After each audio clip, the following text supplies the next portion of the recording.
laawol kisal ko laawol peewal e ɓantal. Naam, assalamu aleykum rahmatullahi wa barakatuhu musidɓe julɓe teltuɓe ka radio laawol kisal ɗo. haray min salmini on ko kala ko won ɗon e haray min inni on kadi ko saɗi ko tooli e haray la yaafini harlan wedditi seeɗa jaka e usage en naatino e haray no en fof andirɗen noon e jumaje ɗen fof haray en fottay ka radio ɗo ɗe enen e seehuɓe meɗen ɓe waɗana en yewtere ko yowiti e diina men kan e haray noon hannde ko oustage Mouhammad Saliou e hoore Kileya wontiranɓe en liége Belgique haray ko kamɓe onani en ka ligne ɗo haray ɓe fuɗɗanino en yewtere ñande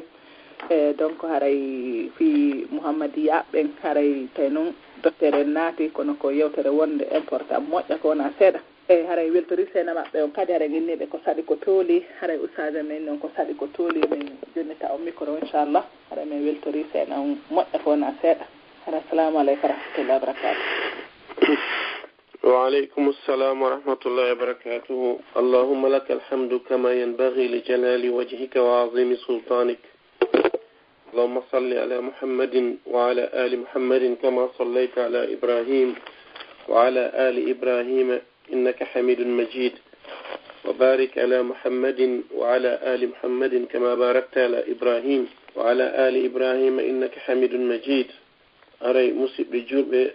مئنيو السلام عليكم ورحمة الله وبركاته. دوانو دين الله صلى الله عليه وسلم إذن تري الله يهل إن غونغان وعرسكا إن جوكوغول إذن تري سبحانه وتعالى يهيو دينا ماكو كان بايلي ويهويكا إذن تري سبحانه وتعالى الله كورين غاندا لونغال إنافا arsike yaajuɗo e ko daggi ko laaɓi ko ɗuuɗi o dandangi immorde kala nawnare duuminde e nde duumaki ka ɓanndu yo Allah dikkinan en nawnuɓe ɓen fof Allah yaafono en faatiɓe ɓen fof enen kadi nde o ƴettita en yo taw hara koyen yaafanaɓe Allah newnan en hooten kam meɗen hara koyen huntuɓe haaju faalaɓe arde ɓen kadi yo Allah newnanɓe kamɓe kadi ɓe ara wonɓe gaaɓe yo Allah firtu arsike o ɓurini danda en bone ko woni yiilade hakkude kammu e leydi. haray ko jokkintin ɗum yewtere min o fuɗɗino nde ñande deftere nde mi ƴelliti wallitinde lan ko deftere wotere kono defte tati hawta waɗa gootum nden ɗon hino tawa nde ɓe neldilan ittanilan len Angleterre addanimmi ɗo fi wawgol rewtagol mi wawa waɗugol nde yewtere nde mi woni waɗude ɗo donc nde mi fuɗɗino fi ko homɓe woni Ahmadiyya e lannitorde muɗum nden hannde sabuna e wawata yewtugol fii diina ñiiɓuka e wiide maɓɓe ɓuri ko yaata duuɓi 70 mano hammani joni duuɓi 100 no hammani joni duuɓi 100 e wawata yewtude ɗum e nder jooɗanɗe ɗiɗi koyen ɓuccay woni seeɗa ɗa fiyen waaw yewtugol nde yewtere ndo haray o inneteɗo Mirza Ghulam Ahmad jibinande nokku no inne Qadian e nder Panjab ɓay woni Inde e Pakistan portoɓe ɓen sendiɓe ɓe acci ɗon tumbum ko gere waɗa hakkude maɓɓe saaybe ino tawa e kon ɗon hella Kashmir e Panjab joni noon Panjab ko ɗon oɗo woni ko jibina o inniti wonde makko o nelaɗo kanko kadi kono woodino adinoɓe innitade kamɓe kadi ko ɓe nelaɗo Allah fenninoɓe ko alqur'ana hay hande miɗo yewtida e ɓeygu kotirawo an yo newnanan mi ara tawi miɗo yawno huragol fatonde Bruxelles mi innimo lamari yewtere laawol kisal o landilan ko fi honnum mi inni ko fi ɓe inneteɓe Ahmadiyya o inni ko homɓe woni ɓen donc ko addi ha mi yewti fi makko ko yon faamu bone ko woni e nder muɗum kon a andi si a anda hunde a woɗɗitotako nde si acide waɗama e nder bidon ndiyam wowaɗa yarede si windaka attention ko acide ɗulle kadi ko wawuɗo jangude on o yaray andoygol makko ko acide haray ko piiji buy boni donc Ahmadiyya hino ɓuri acide e nder reedu bani adama ko marɗen ko tawroyen Allah haray mo weltani en ko diina a heɓata ɗo ha yaha mantanoɗa Allah mi heɓi aman torta hay dina ma kan inna way min mi woni julɗo ko ɗum waɗi neɗɗo no duwa waɗugol doy fi Allah o korima gandal a hunjike alquran a jangoyke arabu ɓen a ariɗa duwa ɗum no duwama ɓeydangol needi donc dina men kan ko kan ɗo woni ko luttirɗen ko kan woni kadi ko luttireten ha tawoyen Allah ko se rewimo no hana rewirede noon si rewalimo no hana rewirede noon o ƴettanoyta en si o soodanaali elle goota soodanoyta en ɗum ko honnum o inneteɗo Mirza Ghulam Ahmad o wo ko kanko kadi ko annabajo wano nelaɗo sallllahu alayhi wa sallam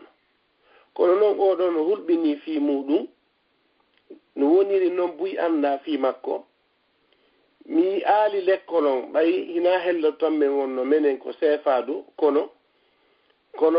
ɓe marno lekkol hella bo e kenema ha hella Freetown on eɓe inne Ahmadiyya Islamique ganda sikko mission on no tawa e sikko honno kono Ahmadiyya Islamic School hino woduno ko masibo hulɓiniɗo hino hana andede ko homɓe woni ɓe jonnon min mi yewtay komi wawi suɓude seeɗa e nder defte maɓɓe sabu nami jogitota ko on ko juuti jentande wotere wawata faamugol ko si a accitani tan ñawana hoore maɗa est ce que ɓe ko ɓe julɓe tawoya o woy wona ɓe julɓe ko woni tunnelaɗo sallllahu alayhi wa sallama ɓe rentino fi maɓɓe ɓe maaki e hadis ƴettaɗo ka deftere imam Muslim ko filli hadisi on ko inneteɗo Abi Zayd Amr ibnu Akhtab o inni won ñande go nelaɗo sallllahu alayhi wa sallam juulidi e amen subaka ɓe immi ɓe ƴawi ka gangunal ɗulle wona ñalande juma ɓe waɗi khutba ha fana yoni ɓe tippi min juuli fana yilti kadi ɓe ƴawiti ka gangunal ɓe waɗi khutba ɓe yewti ɗon ha alansara yoni ɓe tippi ɓe julni jama on alansara yilti kadi ɓe ƴawiti ka gangunal ɓe waɗi ɗon khutba ɓe waaji jama on ɗon ha ka mutal nange ha futuro yoni sahabajon inni wo fa akhbarana bima kana wa bima huwa kain ɓe yewti men fii ko feƴƴi ko arata e ko aroyta wo ko ɓuri men andude noon ko nelaɗo yewti kon ko on wawɗo men manditade ko on ɓuri luttirde e ko nelaɗo yewti kon Mirza Ghulam Ahmad o inni ko kanko woni almami Madiw ɗon andi nelaɗo no yewti fi makko ɓe maaki yuwati'u ismuhu ismi wa ismu abihi ismu abi hawrondira e on inneteɗo almami Madiw inde makko nden ko Muhammad innoyte inde baba makko ko Abdullahi wano min inde an ko Muhammad inde baben an ko Abdullahi oɗo o ukkondiri e shi'aɓe men ɗon ɓe fennimo ɗum ko shi'aɓe homɓe ɓurɓe ɗuɗuɗe ɓen hande de leggal ngal ko ngal ɓuri irade ɗon ko Iran ngal leggal hino inne ashia al isna ashariya kono noon inde nde ɓe handi e muɗum ko arrawafid woni ko ɓe handi e muɗum e maɓɓe ɓelle naacoɓe ɓe wara e tinna yilti o inni wo ko kanko woni annabi Isa ɓay woni o fempama ka leggal o tippinama ɓe miiji o maayi o suuɗi o dogi o yaari noon ha o hewtoy saare no inne Panjab Qadian wo ko ɗon o maayi o surra ton yilti o wayli kanko o woni annabi Isa ene woodi e deftere makko go'o o inni wo ko kanko wonno nene Maryama Allah nuli annabi makkan Seydina Jibril e makko o woni sowiiɗo o jibini on inneteɗe Ahmad o wonti kanko tigi Ahmad haala jiiɓaare nde tawata hakkille o ƴettata no wona yewtirede ni sa janngal ka windi ɗo yiltiteɗa tawa way koye nder deftere ɗum windi a holotako ɓay feƴƴi ɗon o inni wo ko kanko woni nelaaɗo sallallahu alayhi wa sallam donc e yewtuno ɗum ɗon fof nde ñande mi yiltiti tum ɓaawo seeɗa jannguɓe men ɓen ende ɓe immi ɓe sonki e makko ɓenni o fenay woni kono tuma ɓe yehi wo portoɓe ɓen iruɓe kandina hakkunde men ɗum ko anglais ɓe ɓen ɓe wallitomo ɓe bambanamo ɓe heƴa hakkunde maɓɓe no wawa no lamɗo bonɗo si joƴƴinama no france woni joƴƴinirde ni lamɓe bonɓe représentant goɗɗo wona e duuɓi 34 ka laamu toon une fois hemo acci ɓe heɓude no ɓe faalira noon ɓe etoto hara goɗɗo wawali mo imminde donc ko wano même chose ɓeeɗa ɓe andi oɗo ko woɗi donc fi jiɓutugol dina kamɓe tawi koye ɓe wallitomo joni noon jentoɗen ɗo piiji ɗi ɓe fiɓi kamɓe ka dina maɓɓe mo waɗi mo gongini ɗum ɗo haray ko o julɗo ka maɓɓe ara nun ɗum taw hiɓe gongini ko innete kon tanasukhul arwah wo duuɓi guluuji no feƴƴi ɓay annabi ibrahima maayi o artuno o wonti nelaaɗo sallallahu alayhi wa sallama ɓay nelaaɗo feƴƴinoyi wontimo kanko ɗum ɗo no ka defte maɓɓe o inni o windori noon inna ibrahim alayhi salam wulida ba'da 2050 sana annabi ibrahima jibinama kadi ɓaawo duuɓi guluuji 250 fi bayti abdillahi ibni abdilmuttalib ka galle abdoullahi geɗal abdoulmuttalib mutajassidan binnabi sallllahu alayhi wa sallama wo o jibina kono e ngal ɗo ko nelaɗo muhammad o wonti summa ba'atha annabiyu sallllahu alayhi wa sallama marratayni uhrayayni e bu'itha annabi allah immin nelaɗo sallah laaɓi ɗiɗi kadi wo ɗimmun ɗum ɗon wo ko kanko wonno ɗimmun ɗum donc ɗum ɗo ko haala feetuɗo ni ɓeɗo noon hiɓe yiilo hakkunde men hiɓe udditana juulirɗe hiɓe mari télévision angleterre ka ko israil o siège maɓɓe janon ko israil o jooɗi ndaare de wo ko diina ta ko israil jooɗoy to min mi ala fus contre israil fus mi ala contre maɓɓe komi tori allah koye allah fewnuɓe ko iwdi annabaɓe ko geɗalɓe annabi yaquba ko ɗum woni israil ko abdoullahi ka haala hébreu abdoullahi donc annabi moussa alayhi salam ɓaynelaɗo noddama ka kammuga fi julde nden ko annabi moussa tefi inni ya muhammad ko a suka wakkiliɗo yimɓe ma ɓen ɓe townata nde julde 50 yilto allah ɗuyta an nelaɗo yilti allah ɗuyti o ari kadi o tawi annabi moussa jaɓali nelaɗo feƴƴida sina heddi julɗe 5 ɗen julɗe 5 kadi annabi moussa maaki ko ayo muhammad yilto ɗum no ɗuɗani jama o nelaɗo ɓe maaki mi hersi yiltita gongol ka allah ko wonno 50 ari 5 mi hersi on tuma allah daali wondema ko 5 kalimore kono baraji ɗin ko 50 omo juuli 50 donc laare ko annabi moussa wakkili yewtinelaɗo ha julde nden nde ɗuytana hen donc ko tori ɗen allah koye allah fewnuɓe kono noon hande ɓen ko contre julɓe ɓen allah no huuɗi bani israila naaɓe fof ɓe naatali l'islam ɓen ka alqur'ana ko ɗum jangguiɗen gayril maghdubi alayhim haranaɓen ɓe tikkere allah woni e mum wala dalina ɗum ko alyahuda wala dalina haranaɓen ɓe majjinɗa onan nasara donc mirza goulam ahmad o inni wo ko kanko wonti nelaɗo muhammad sallallahu alaihi wa sallam hino ɓe fiɓi kadi ka defte maɓɓe allah o hooray o yataqiduna anna allaha yasum allah hooray wa yusalli allah juulay wa yanam allah ɗanoto kadi wa yuhti'u allah no falja kadi enen hiɗen inna ta'ala allahu amma yaqulun uluwan kabira eɗen turi ɗiɗo mooli allah e konko ɓooni wowlude ɗum ɗo ko honto noon ƴetta ko deftere maɓɓe innetende hamamatul bushra ka mujalladu ɗimmo ko sengo ɗerol 97 enen noon ɓahiɓe inna ɗo kamɓe allah hooray allah juulay allah no ɗano allah no falja allah inni en ko alqur'ana ayatal kursiyu allahu la ilaha illa huwa alhayyu alqayyum la ta'khuzuhu sinatun wala nawmun heɓata Allah ŋoŋŋure wona noon feere ɗoygol ari e hadis mo mi ala lannitaade nelaaɗo ɓe maaki inna allaha la yanam Allah ɗanotaako wala yanbaghi lahu an yanam hanana nelaaɗo on kaɓe ɗumba kan Allah ɗanotaako hananaak Allah kawɗaano hanana Allah kawɗaano kanko tigi woni o kulla yawmin huwa fi sha'n nyande wo kanko imo fiyaake hande ndiyan saƴirayɗa janngo ne saƴiraɗa jemma ɗo ndiyan saƴira to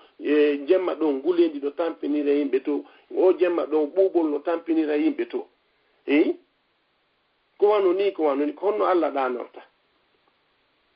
o inni wo Allah innimo kadi e deftere makko goo imo windi wa qala li Allah innimo inni usalli wa asum min miɗo juula miɗo hoora wa anam miɗo ɗaano inni ma'a rasuli ujib ukhti'u wa usibu inni ma'a rasuli muti ɗum ɗo fof ko Allah woni yewtude Allah wo miɗo falja miɗo hawrondira e sawaba kadi ɗum ɗo no ka defte maɓɓe sa gongini sifa ɗiɗo hara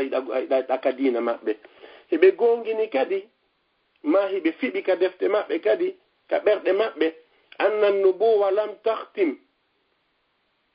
بمحمد صلى الله عليه وسلم ونما نلا دونا كم بسكتان ليده wo Allah nelay annabaɓe bere nécessaire muɗum hino woodi si tawi janngo joni Allah tawi mo wawi nelde annabajo goo kadi mo wawi mo nelugol o inni wo ka deftere makko wa anna ghulam ahmad huwa afdalul anbiya'i jami'an wo ghulam ahmad ɗo o innitiɗo annabajo wo ko kanko mo ɓuri annabaɓe ɓen fof muɗum ka Allah o inni wo kadi wa anna jibril alayhi salam kana yanzilu alayhi sayyidina jibril addanayno mo wahyu kadi o inni wo deftere mo windi ton innetendo hamamatul bushra wonden ɗon no wawa alqur'ana kadi yelti o inni wo la qur'ana illa alladhi qaddamahu almasihu almaw'ud ɓe inni ɗum ka deftere maɓɓe kadi ɗum no ɓe jogi defte buyɗe ɓe windi wo qur'ana ala sellunde si wonanden nde mirza ghulam woni ko holli jama on kon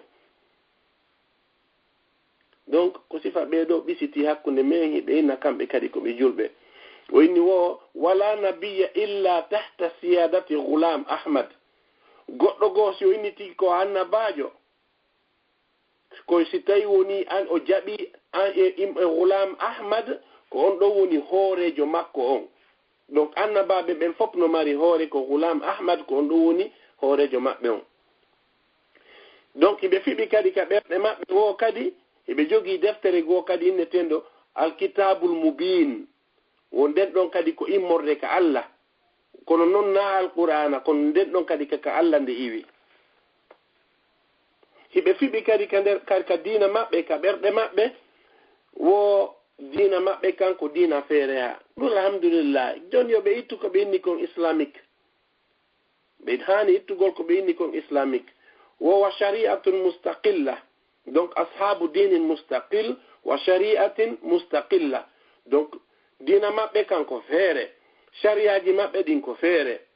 ko honnon ɓe ɓisani hakkunde men jiiɓangol en dina kan surtout ɓe hawrondiri e yimɓe ɓe anda donc wo wa anna rifaqul ghulam ahmad ka sahaba on andi wondi ɓe nelaɗo ɓe wano aboubacar oumar ousmane ali wano talha zayd e amro e wawɓe wano noon e abdoullah ibnu abbas e wawɓe wano noon ɓenno fof ko innete ko sahabaɓe nelaɗo ɓe awa kanko kadi kala iwtirɗo ɓawo makko ko sahaba innete sino wolede fi maɓɓe ko yayinu radiyallahu anhum kanko ndeɗa yewta fi makko ko yayinu sallllahu alayhi wa sallam ko noon ɓe noddirtamo imamuna alayhi salam kana al imamu alayhi salam ko noon tun nanta ɓe wowlira ananta abadan hiɓe innitiramo fayda sinara taw koye deftere ɗum ɗon kadi ko faute grave sa innitirimo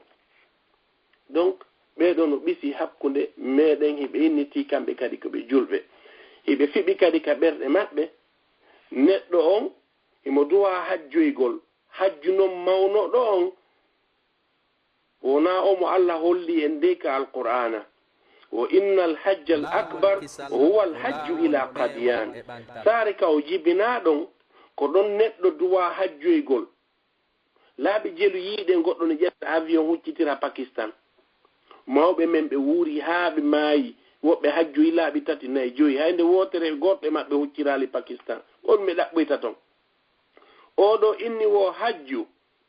selluɗo on ko Pakistan o tigi duwa yahugol surtout e saare nden innetende Qadian donc ɓeɗo ena en dina woota kono noon hiɓe ɓisi hakkunde meɗen ɓe inni kamɓe kadi wo nokkeli 3 ɓurɗi teddude ɗin andi ɗum ɗo ɓe hollay ko ɓe julɓe yirtonde wotere ɓe darto nelaɗo hara ɓe yejjitino ko ɓe wooli kon nelaɗo sallallahu alaihi wa sallam e maaki hadis selluɗo la tushaddu rihal illa li 3 masajid aw kama qal goɗɗo fawata donc si wona fi julirɗe 3 li masjidi haza nde julirde an wali masjidil haram e nde julirde makka wali baytil maqdis e nde julirde baytul maqdis oɗo inni hadis on o sella o inni wo nokkeli 3 duwaɗi yahede ɗin ko makka e madina e qadiyan no windi kadi ka defte maɓɓe wo inna alhajja ila makka bigayri alhajji ila qadiyan hajjun jafin khashib lianna alhajja ila makka la yuaddi risalatahu wala yafi bigaradihi wo si tawi neɗɗon hajjoyi yehi makka o yahali qadiyan haray hajju makko on sella sabuna hajju on makka ɗum ɗon timminta hajju landaɗo on ka Allah e ka diina maɓɓe kadi hiɓe fiɓi wondema beere hino dagi iɗon andi Afghanistan fewndo ɓe holla e no en ɗo Taliban ka télévision hiɓe sirta goɗɗum ɗon ɗum no inne opium ɗum ɗon hino dagi ka diina maɓɓe ko ɓen wonɗon yi'ude on no sirta opium ko drogue hay kanko tigi o consomayno ɗum hino ka defte makko tigi ɓiɗɗo makko on kadi no ton on ɗon no filliti baabe makko consomayno opium baabe makko inni wo ko antidote wo ko lekki donc yabihuna alhamre iɓe dagina beere wal opium ɗum ko opium wal muhaddirat e drogue walahmul khinzir e tewo kose hiɓe fiɓi kadi ka diina maɓɓe anna kullu muslimin indahum kafir kala julɗo ahlu sunna wal jamaa ka maɓɓe ton ko kefeero hatta yadkhula dina alqadiyaniya ha o naata ka diina maɓɓe hino harmi kadi kama anna man tazawwaja aw zawwaja li gayri alqadiyaniyin fa huwa kafir si tawi woni ayɗa ka nder dina qadiyaniya a duwaka jombugol mo ala nder ton si tawiɗa nder ton a duwaka okkitirgol ɓiɗɗo ma mo ala nder ton hino harmi mo waɗuɗo ɗum ɗon kadi ko keefeero ka maɓɓe ton donc ɗon anndi nelaaɗo no yamiri e waɗugol jihaadi ɗum ɗon ko fi dartagol fi hettugol goonga muɗum e fi no diina kay yara yeeso na noon sifa jihaadu wonɗo hannde o mi woodino ɗum o yatuma ɗo no maɗɗi cigarette won ngol ɗa no ina takbir allahu akbar ɗum ɗon fof muɗum yahda e diina walline ɗum ɗon sera to jihaadu mo nelaaɗo landino fi muɗum on oɗo ɓay mo anndi wa hella ende toon hiɓe darti portoɓe ɓen fiyoɓe hettu indépendant maɓɓe o inni wo diina makko diina hesa kanko nelaɗo Allah on jonni mo haray tigi tigi on jihaadi on yo walline to haray hino waɗɗi ɗoftagol gouvernement Angleterre on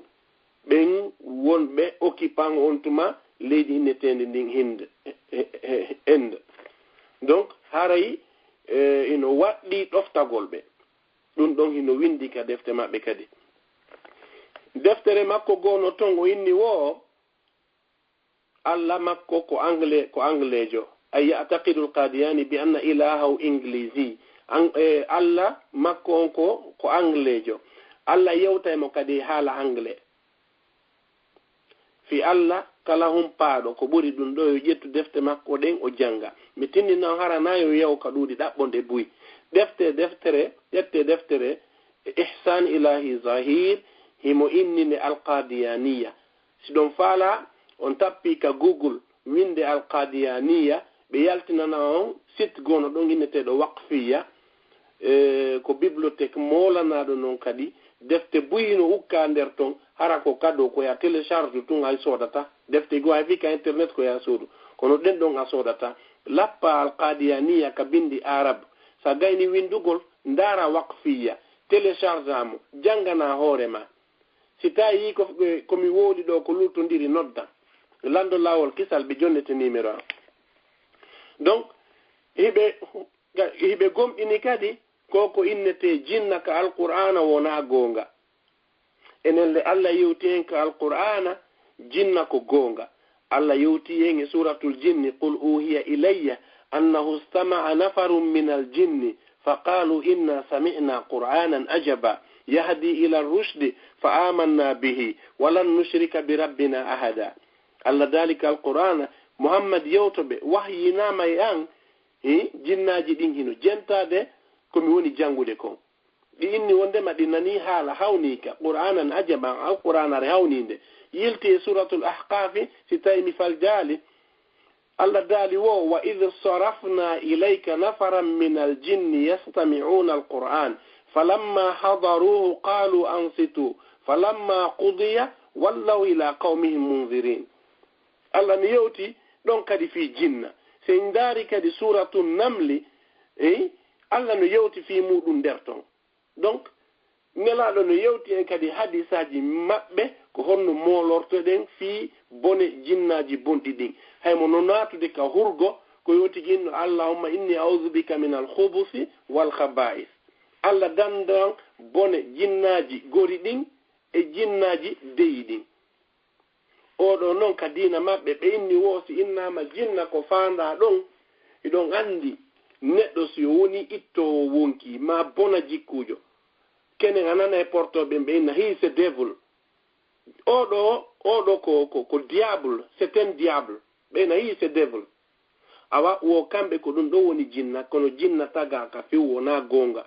ɗum ɗo ko noon ɓe kamɓe ɓe firiri alqouranare nde ɓeɗo noon nodditiwo ko ɓe julɓe donc ɓe gomɗina kadi almasihu dajjal ɓe gomɗina kadi koko Allah yewti fi muɗum ko alqur'ana e nelaɗo kadi yewti fi muɗum ya'juj e ma'juj masihu dajjal nelaɗo sallallahu alayhi wa sallam ɓe makuno masihu dajjal yaltoyay fewndo noon o yaltoyta wonoyay hitande ma duuɓi ɗiɗi ma duuɓi tati ndiyan toɓɓaali immorde ka kammu leɗɗe ɗen fof yoora huɗo ka burure fof muɗum yoora na leggal janal na togusu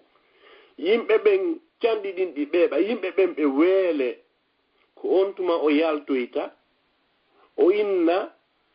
ɗo ko caangol wonnoɗo yo ngol heewu tewndiyan caangol ngol heewa tewndiyan goɗɗo yiya liƴƴi nanga yilta o inna kammu ngu yo ngu saaƴi ndiyan ɗum ko masihu dajjal wonde yewtude fimu kammu ngu ngu saaƴina ndiyan yilta o inna an baabe ma mayino a faalay mi wimmintinane ɓe o tigi inna hii ñande goye waɗo e bayana fi masihu dajjal o tigi inna hii o immintina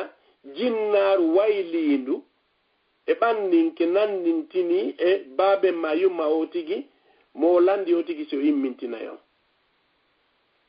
jonno masihu dajjal himo yiile mo mari aljanna himo mari yiite nelaɗo ɓe maaki aljanna makko on ko yiite makke ngen ko nenete ko konti nema kala feraɗo nder to yo mutu o yara ndiyan ko ndiyan ɓuɓuɗan laaɓuɗan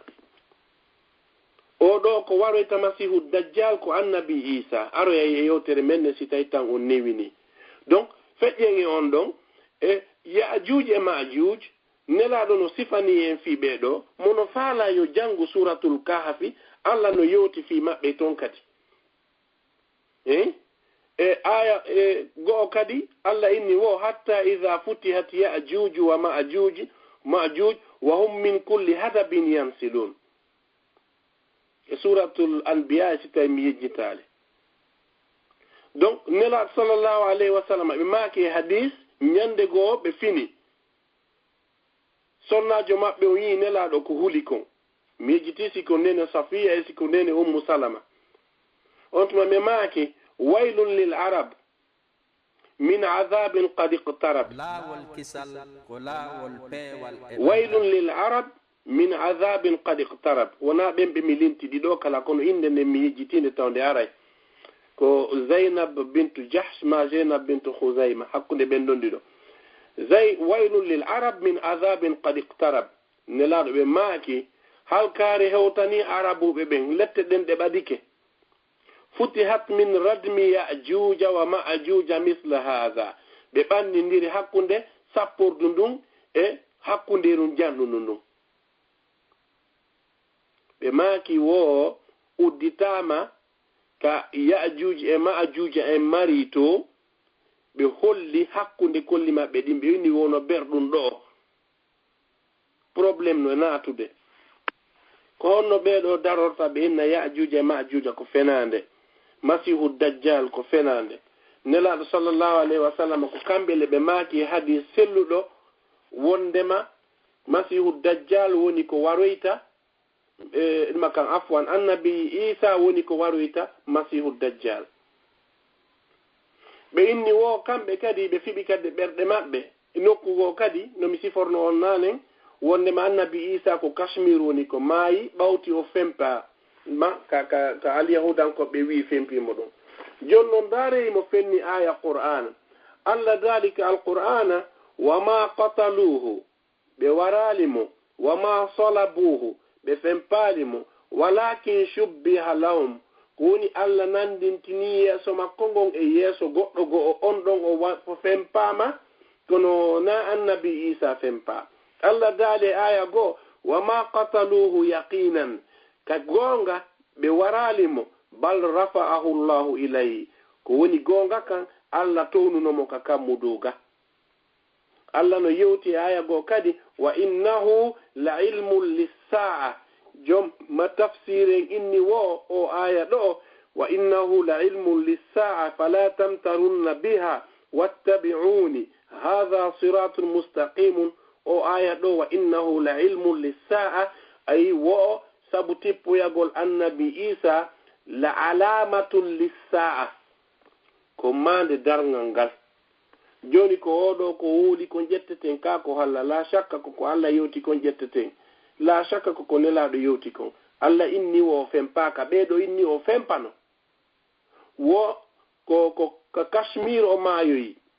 allah noon inni wo bal rafa'ahu llahu ilay allah townimo kakka makko doga. ɓeɗon noon hino nodditi julɓe ɓe gongina alqur'ana ɓe gongina jinna. allah no yewti fi nelaɗo no yewti fi masihu dajjal ɓe gongina. allah no yewti fi yajuja majuja nelaɗo kadi no yewti fi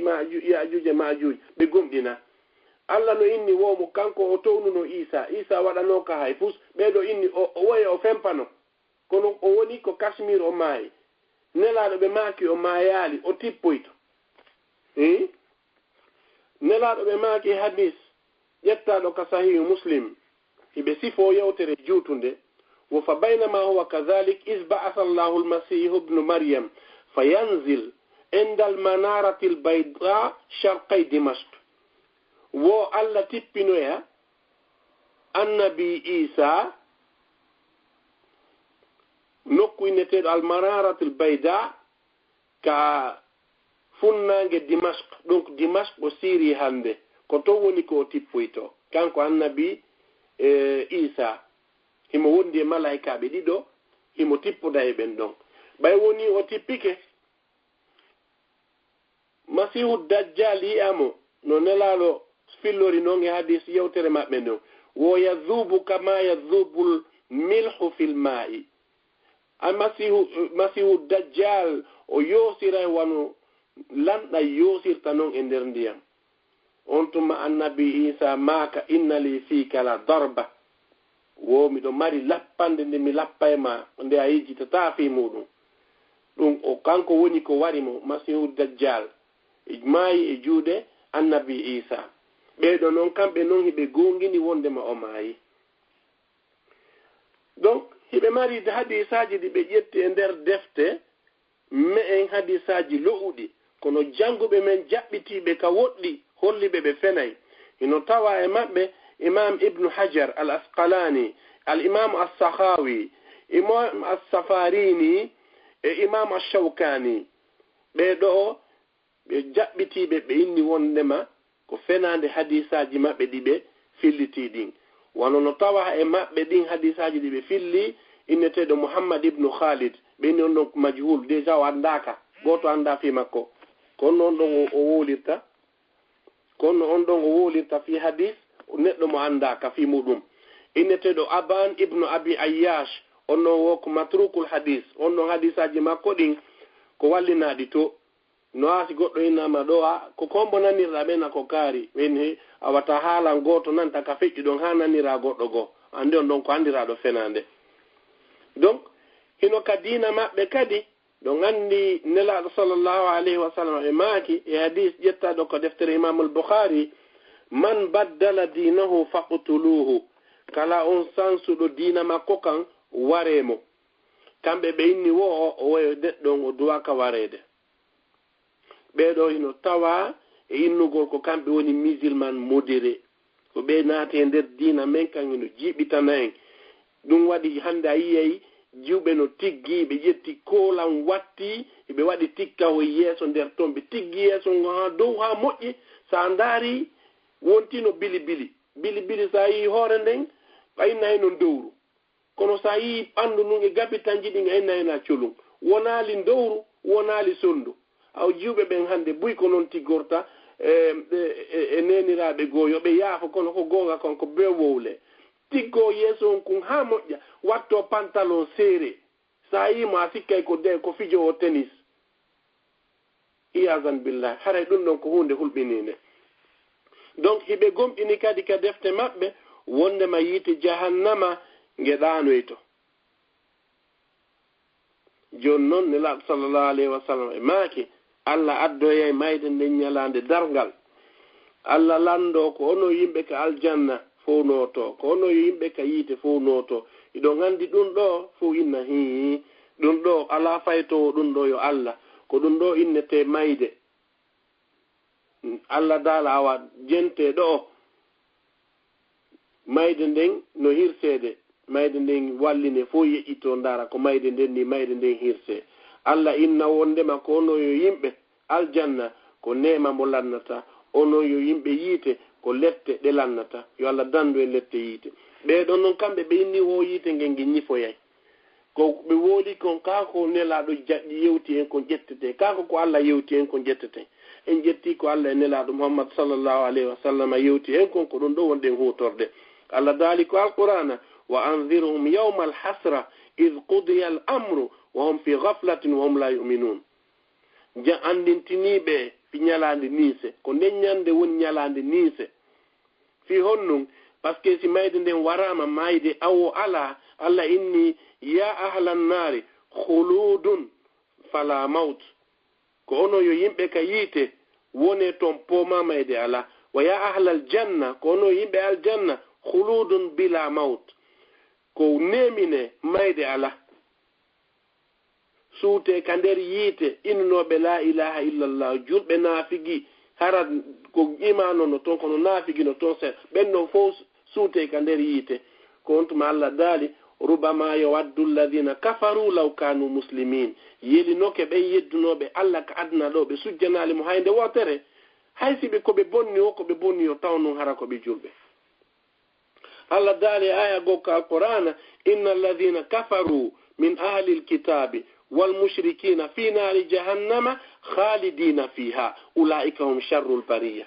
تبتينو بين يدوبة إمودين بجونابة دفته إشيركوبة بين werde maɓɓe kaka yiite jahannama ko ɓe luttintoɓe toon ko ɓe woni ɓurɓe bonɗe e tagore ko Allah tagi kon yilti ɗon kadi Allah no inni ka alqur'ana ma nansakh min ayatin aw nunsiha na'ti bi khayrin minha aw misliha min montata aya ma nansakh min ayati aw nunsiha ma min yejjintina o ñawore muɗum naati bi khayrin minha aw misliha min adda e sifamu ma ko ɓuri ɗum ɗo kamɓe ɓe gomɗinali ɗum ɗon kadi ɓeɗo mi anda on num ɓe faala eɓe ɓisi hakkunde meɗen o inni wo kanko o yii Allah nene Aisha noon ɓe maaki wondema par ce que ko hadisi mo sahabaɓe hoolaɓe filli yeltimo nene Aisha filli ɗon ɗin ɗon hidi waali ɗo nene Aisha ɓe maaki wondema kala innuɗo nelaɗo yii Allah haray o falji ɓe naali de o feni haray o tigi o falji ɓenni nelaɗo yi'aali Allah oɗo noon kanko wo o yii Allah kanko o inna e nder fiɓande makko ka defte maɓɓe gono toon wo inna allaha ba'da an kashafa liyal ghita kana yumazi'uhuni miraran o Allah waɗi dayne makko jalnori Allah itti ko suuɗi e makko kon kanko Allah fijirayno mo waɗanamo jalnori Allah no maranimo kanko tan ko ɗum waɗi ko choléra warimo o inni wo Allah hollimo kala naatuɗo ka diina makko yo heɓi feere yo aro e nder saare makko enetene Qadian o torike Allah no nelaɗo tororno noon fi Makka no fi Madina kan no annabi Ibrahima tororno noon fi Makka kanko kadi o toronike Qadian kala yahuɗo toon haray o daɗi kono noon Allah waɗi Allah warimo Qadian ko choléra woni ko warimo o yi hande Allah no hoyniri noon annabajo muɗum janguɗo goo inni wo e tawde ɓeygu makko hari hande kadi tawi o acci wawgol contrôlugol ko yaltata kon e ɓanndu makko soɓeje makko ɗe woɓɓe inni kaka hurgo maayoyi kono noon e tawde ɓeygu makko e wonnoɓe ɗon ɓen arɓe kippuɓe mo ɓen hari o hebbinayno tuuba mban e soɓe e tawde ɓen ɗon Allah no hoynira noon nelaɗo makko wawa wonde o inni wo kadi alqur'anare nde jogiɗen nden ko yewtere Allah e yewtere makko alqur'anu kalimatullahi wa kalimatu lisani ko ni ɓe windiri kadi ka defte maɓɓe o inni wo kadi ha jon ɓawti tun woni kanko o feeñi joni hande kadi ta goɗɗo yahu Makka ko yo otigi yahu Qadian yewtere makko go kadi e deftere makko kadi inneten an jama asim sengo ɗerol 55 o inni wo anta ɗum ko Allah woni mo yewtude ay qala Allahu li anta min ma'ina wa hum min fashal Allahu akbar haala hulɓinika o inni wo Allah innimo wo ko e ndiyan an woni ko tagiraɗa ça veut dire ko e maniyu an min woni ko tagiraɗa an Ghulam Ahmad hedditiɓe ɓen ko e foƴƴanɗe woni ko ɓe taga oɗo ɓisi hakkunde meɗen himo hulɓina en wondema o kanko kadi koɓe julɓe joni jenteɗo kawakkeji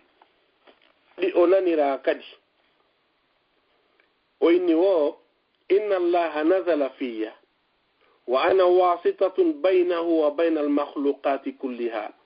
wa Allah cippike e makko ko ɗum woni Allah wattike mo kanko ko kanko woni hakkude Allah e tagore hedditine nden e nder deftere honde ɗum ɗo ƴetta ko deftere netende kitabul bariya sengo ɗerol 75 o inni wo kadi ahlifu billahi alladhi fi qabdatihi ruhi wa huwa alladhi arsalani wa sammani nabiyya wa nadani bil masih al maw'ud wa anzala da'waya bi bayyinatin balagha adaduha 300,000 bayyina ndodi ko yewtere ƴettane innetene tatimmatu haqiqatul wahyi sengo ɗerol 68 o inni womi wondiri on Allah mo tawata wonki anno e juuɗe muɗum o Allah no lilan o innila wo ko annabajo o Allah innimo ko a woni almasihul mawhud ko a woni anna mema sella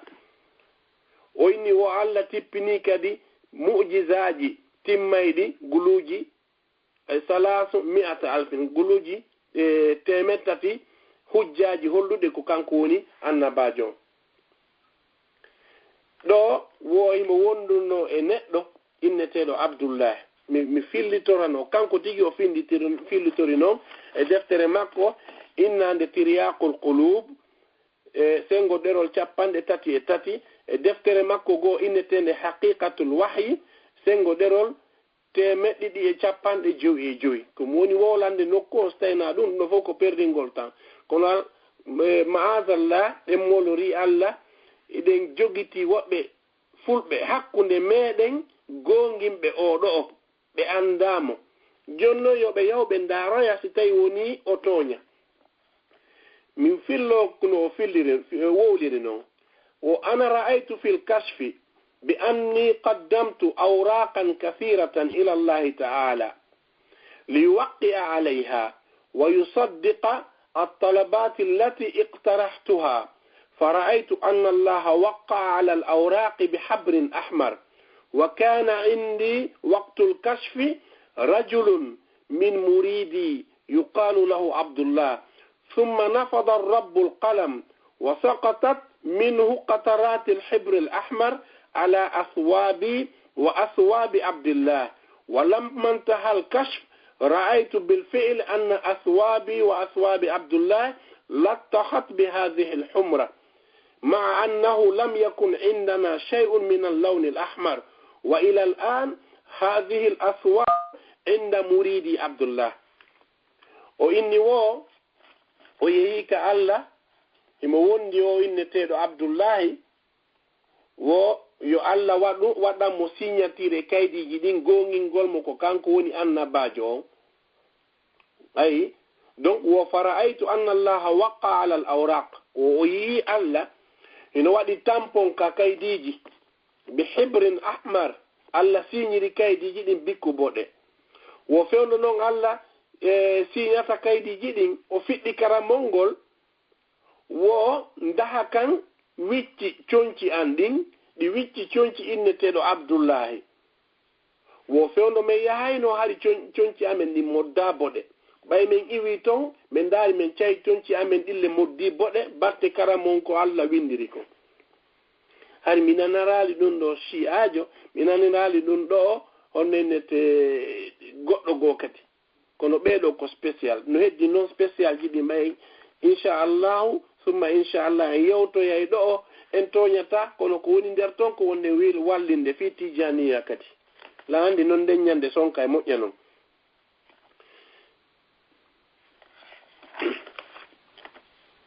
yilti kadi o inni wo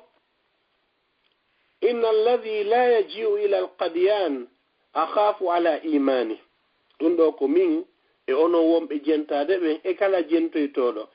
Ghulam Ahmad inni annabajo fenande o mo jibinaɗo Punjab Pakistan o inni wo inna alladi la yaji'u ila alqadiyan on mo arali ka saari kami jibinaɗon qadiyan akhafu ala imanihi haray miɗo huli fi imanu makko on sabu na imanu makko on timma ko honto ɗum ɗo ƴetta e nder deftere kadi innetende anwarul khilafa sengo ɗerol 110 ko windi nde deftere ɗo ko ɓiɗɗo makko on windi nde deftere ɗo donc o innal hajja huwa alhudur fi lmu'tamari sanawi fi lqadiyan hajju on wo hiɓe fotta kadiyan ton hitande be nde wotere tumbodiral maɓɓe donc wo ko ɗum ɗo woni hajju na yahugol ngol makka no Allah yamiri noon ko alqur'anare makko yilti kadi e penale maɓɓe ɗen wo Allah no mari inde Allah goono toon ko yalash nde innete nane moƴƴa dey wo inde Allah nden ko yalash nde innete hari min mi nanali ɗum ɗo sionna e juuɗe o feno ɗo kadi o inni wo kadi e nder deftere makko innetende sirrul khilafa i'lamu anna allaha qad arsalani li islahi hadha az-zaman wa a'tani ilmu kitabihi al-Qur'an wa ja'alani mujaddidan li ahkuma baynakum fima kuntum fihi takhtalifun o inni wo ande anna allaha tabitino Allah arsalani Allah ne lilan li islahi hadha az-zaman wo moƴƴingol o zamanu mo wonɗen e muɗum ɗo wa atani ilma kitabihi alquran Allah jannimo alquranare nden wo wa ja'alani mujaddidan li ahkuma baynakum Allah waɗi mo heɗintinowo dina kan fiyo ñaaw hakkunde meɗen wo fima kuntum fihi takhtalifun konko lurroton e muɗum donc ko sifa ɓeɗo ɓisi hakkunde meɗen ino inniti wo kamɓe kadi ko ɓe julɓe joni jente fatuwaji ɗiɓe woni longinde yimɓe maɓɓe ɓen o hadis nelaɗo sallllahu alayhi wa sallama ko ɓe maaki ɗon kayfa antum idha nazala ibnu maryama fikum wa imamukum minkum bela o landa o hadis ɗo o inni wo ko faanda ɗum ɗo wo ko kanko wo ko kanko woni ɗum ɓe landimo noon kadi ene est ce que no juule ɓaawo neɗɗo mo tawata wona kamɓe on o inni ɓiɗɗo makko on jaabi la yajuzu li ahadin an yusalli halfa gayra alqadiyani hanande goɗɗo no juula ɓaawo neɗɗo mo tawata wonaka diina men woni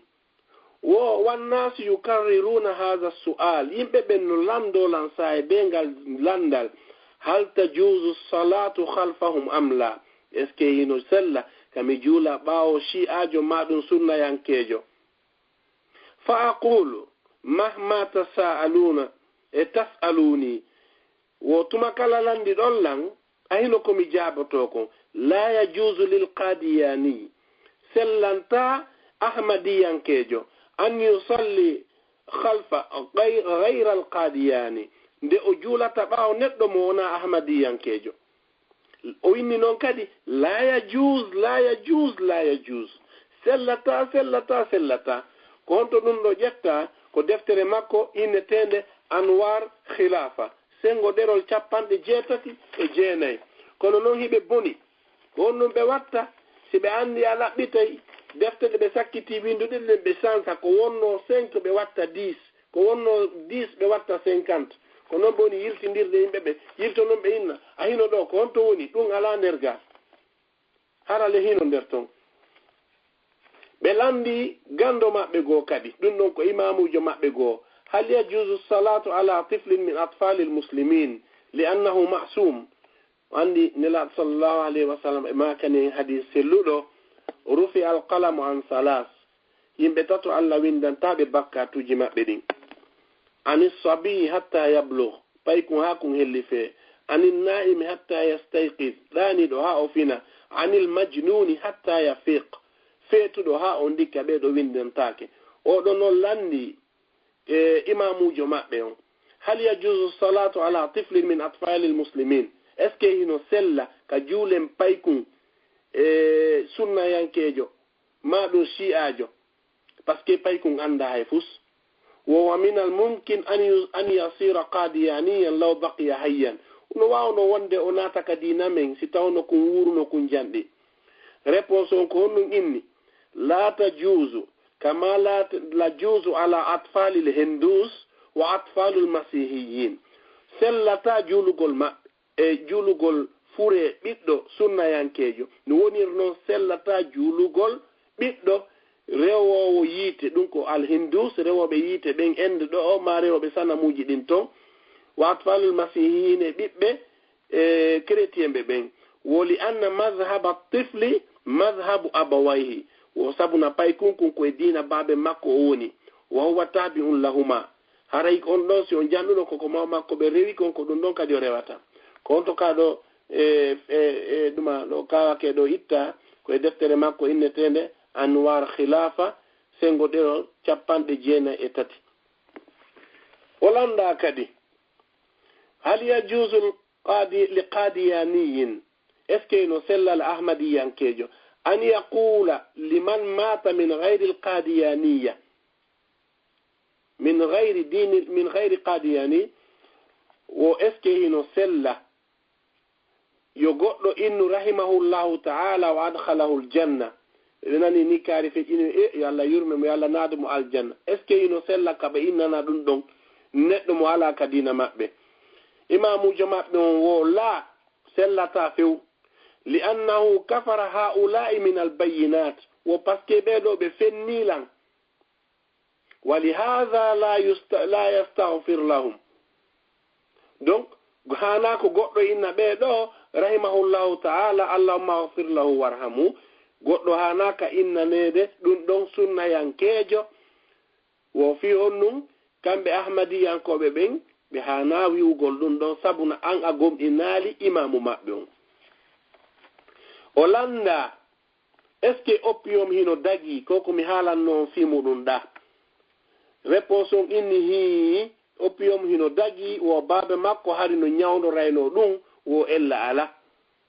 ɗum ɗo kadi ko honto woni ko ƴetta ko deftere ɓiɗɗo ɗuma kanko ɓe jogii journal e publietengal yontere be ma ɗum lewru be ɓe publiyay hine inne jaridatul fadl nde yewtere ɗo ko honde tuma oɗo landal ngal landal ɗo ndaare dey duuɓi ɗin jannguɓe men ɓe hawnto ɓe hittinani ka dina ɗo ko 1929 1929 19 July 1929 o fatwa ɗo waɗa jannguɓe men ɓe ɗum ɗo foppi ɓe windi koyne woni wakkilaki hay jentagol arɓado jento e radio lawol kisal fino ɓeyditora ma radio ji gono ton woɓɓe ala tan muɗum ma yawgol ka YouTube jento yo yewtereji ɗin ala ndaare bindi windaɗi depuis 1929 jibinanoɗo fewdo on tuma hande ni ko marɗo jatira oui donc ɓe landi ɗo kadi Mirza Ghulam Ahmad ko honnum ya sayyidi law yusalli ghayru al-ahmadiyyin bil jama'a fa kayfa tu'adda salatuna fi dhalika al-waqt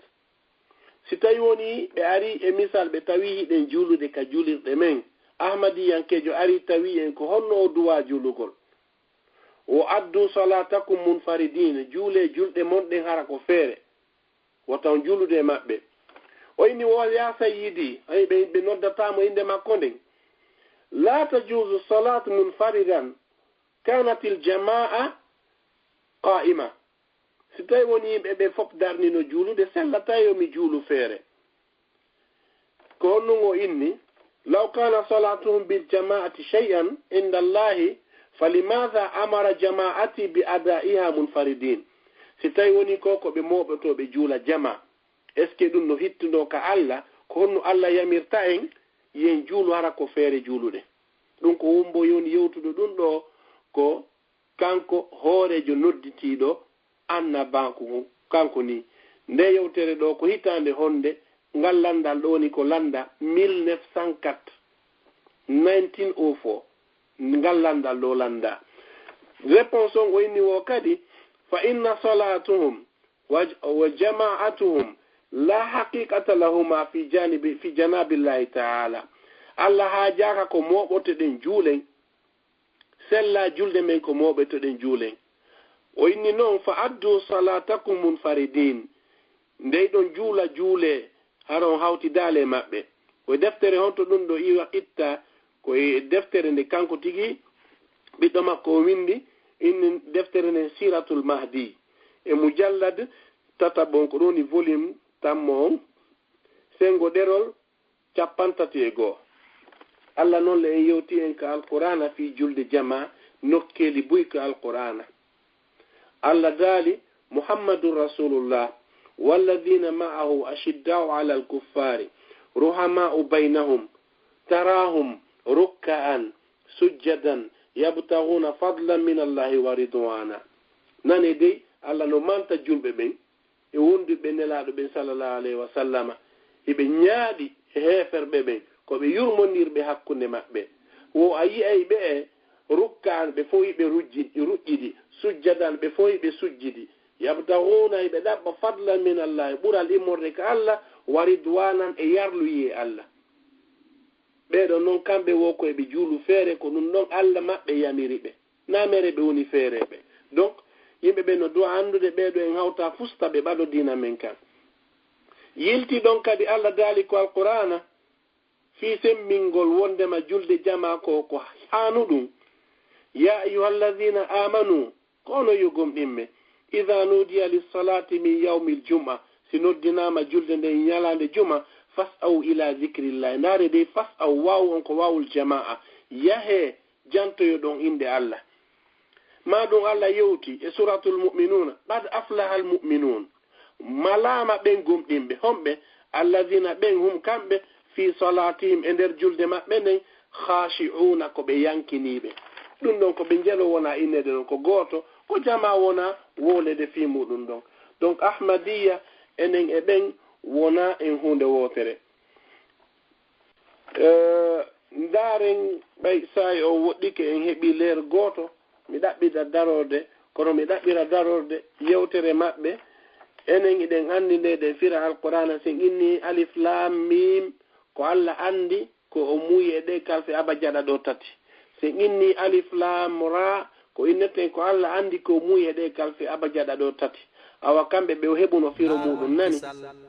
ɓe inni wo alif lam mim ko woni firo muɗum anallahu a'lam alif lam ra anallahu ara kamɓe ko ɗum ɗo ɓe inni ɗum yewtirno on noon ɓe inni wo no tawa inde Allah ɗen yalash ɗum ɗon kadi wo ko inde Allah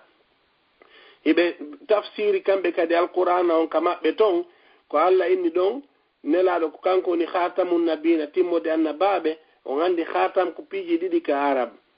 khatam ko hurundare khatam kadi ko timmode kamɓe ɓe inni wo wona timmode nden fanda ko hurundare fanda ko nelaɗo woni cuɗari annabaɓe ɓen ko kanko woni annabajo hikkiɗo on ɗon hawnaki kadi ko Allah addoya goɗɗo goo mo inni annabanka ko ngun darike haray o considéré Allah guddo kanko ko non o woliri e nder deftere makko nde awa Allah dalika alqur'ana le ma kana muhammadun aba ahadin min rijalikum muhammad onali goto baba e moɗon walakin kuni rasulallah ko nelaɗo Allah wa khataman nabiyina ko timmode annabaɓe koni Allah yewtiri en ka nder alqur'ana jon noon ɓe firi goo kadi aya goo ka deftere suratu saffi wa is qala isa ibnu maryama jantotuma nde isa geɗal maryama wi'uno ya bani israil kono yo geɗal ɓe e abdullahi inni rasulullahi ilaykum komi nelaɗo e mon musaddiqan komi gonguinɗo lima bayna yadayya den defte adiɗe lan min attawrati immorde e tawrat on wa mubashiran komi weltinorowo on bi rasulil nelaɗo ya'ati arowo ɓawan ya'ati arowo min baadi ɓawan ismuhu inde makko nden ahmad ko ahmad o inni wo ko kanko woni on yilti o inni wo man dakhalahu o e aya suratul baqarati man dakhalahu kana aminan Allah no yewtude fi makka kala natude saare makka haray o daɗi wo ko fanda ɗum ɗon ko wo ko saare kadiyan nden ka o jibina ɗon yilti mo fira kadi suratul isra ka fuɗɗode subhanalladhi asra bi abdihi laylan min almasjidi alharami ila almasjidi alaqsa alladhi barakna hawlahu o inni wo ko fanda masjidul aqsa ko saare nden kadiyan iɗon andi haala arabu sinama masjidul aqsa haray ko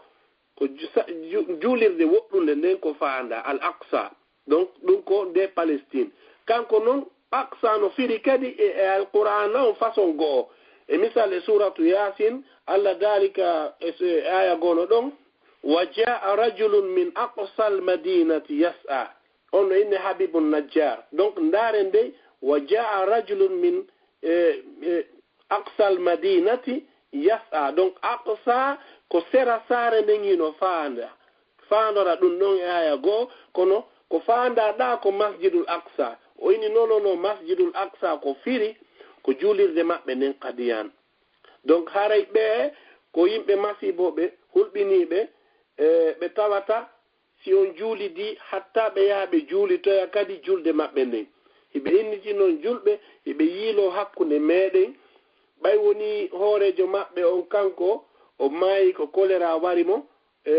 mi sifino ɗum ɗon e yewtere an ara ndere nden lontimo ɗon ɓiɗɗo makko on inneteɗo Nuruddin al-Qurashi woni ɓay on ɗon kadi feƴƴi lontimo ɗon inneteɗo Bashiruddin Mahmoud Ahmad ɓay woni on ɗon kadi maayi lonti on ɗon Mirza Nasir Ahmad yilti ɗon ɓay on ɗon kadi maayi lonti on ɗon Mirza Tahir Ahmad yilti ɓay on ɗon kadi maayi lonti on ɗon inneteɗo Mirza Masrur Ahmad mi darowano ɗo donc haray hiɓe jogi yaltuɓe ka diina maɓɓe yaltunoɓe ino bambana ahmadiya hande ɓe sortike ton ha laaɓi pos hande ɓe hollutude jama'a men noddunon e ka diina ɗo min inni on ko diina Allah hande meɗen hollutude on ko fenande ko majjere men wonno yalte ino tawa e maɓɓe mi wola inde ɗiɗo pet inneteɗo Hani Tahir wotigi wendi ka français ma wendi ka anglais fof ko gotum surtout si wotigi wendi ka arabe a yiyay winda Hani Tahir o yaltay o ɗo hari mo nder ton o yalɗi few inneteɗo Ikrima Najmi oɗo kadi hari mo nder ton yaltoɓe ka télévision sonka waɗa débatji contre julɓe e kamɓe ahmadiya hande ɓe kamɓe girditanike hoore maɓɓe ko fenade ɓe jokki haray ko berɗum ɗo Allah newnuno ye yewtu fi muɗum fi ahmadiya si woodi ko faami ton alhamdulillahi rabbil alamin so tawi woodi ko faamaki nder ton ko ber gandal ngal woni ko fanɗi kono noon eɗen jogii jannguɓe wawɓe toppitade yewtere anden haray mi ɗaɓɓira wano hella ɗo darore laawol kisal ko laawol peewal e ɓantal